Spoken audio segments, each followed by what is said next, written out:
สบายดีบรรยากาศที่พามาเบิ่งวิธีการและเครื่องปั่นไฟและจักรตัดหญ้าเนาะมื้อนี้ก็ของไอ้น้องเพิ่นมีมาขายให้ภายในใดก็สั่งได้เด้อพี่น้องเด้อใส่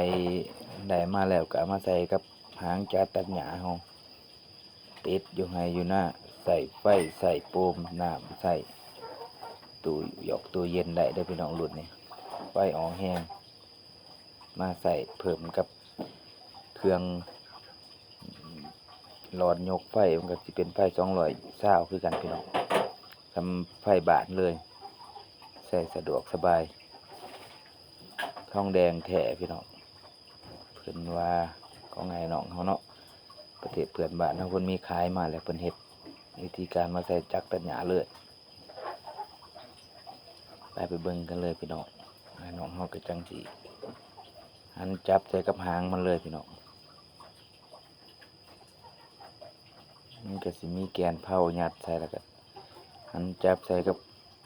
หางตัดหญ้าแล้วก็ตีดจักรขึ้นก็ได้เลยโอ้ยสุดยอดพี่น้องประเทศเพื่อนบ้านเพิ่นมีหัวคิดประดิษฐ์สร้างสุดยอดหลายพี่น้อง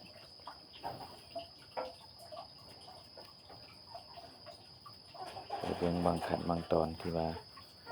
เพิ่นลงมานะพี่น้องเนาะเพิ่นมีขายแล้วภายในใดก็สั่งได้เด้อ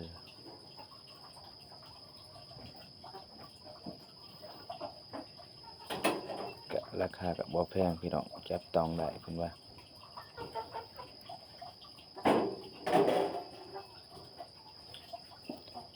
สวยงามเป็นไฟ AC ออกมาใส่หม้อโยกเป็นไฟ DC พี่น้อง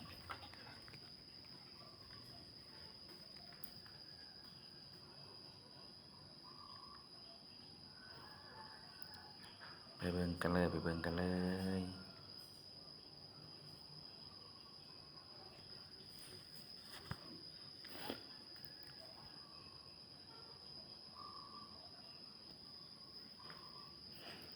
ของไอ้น้องประเทศเพื่อนบ้านนี่ขายแล้วพี่น้องอยู่ให้อยู่หน้าอยู่หัวอยู่สวนใส่สบาย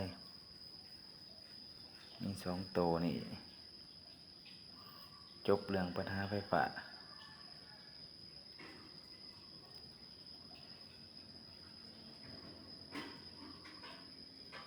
แต่ว่าเป็นอุปกรณ์สากไฟหม้อไฟหรือว่าโป่งน้ำก็ได้พี่น้อง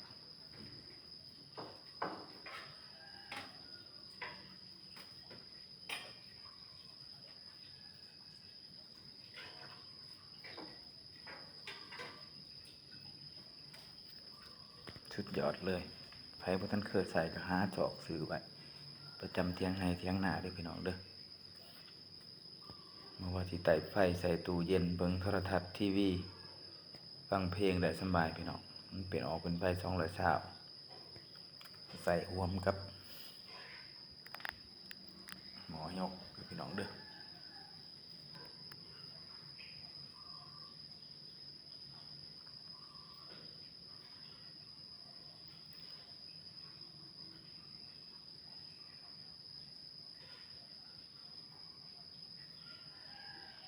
ไปเบิ่งกันเลย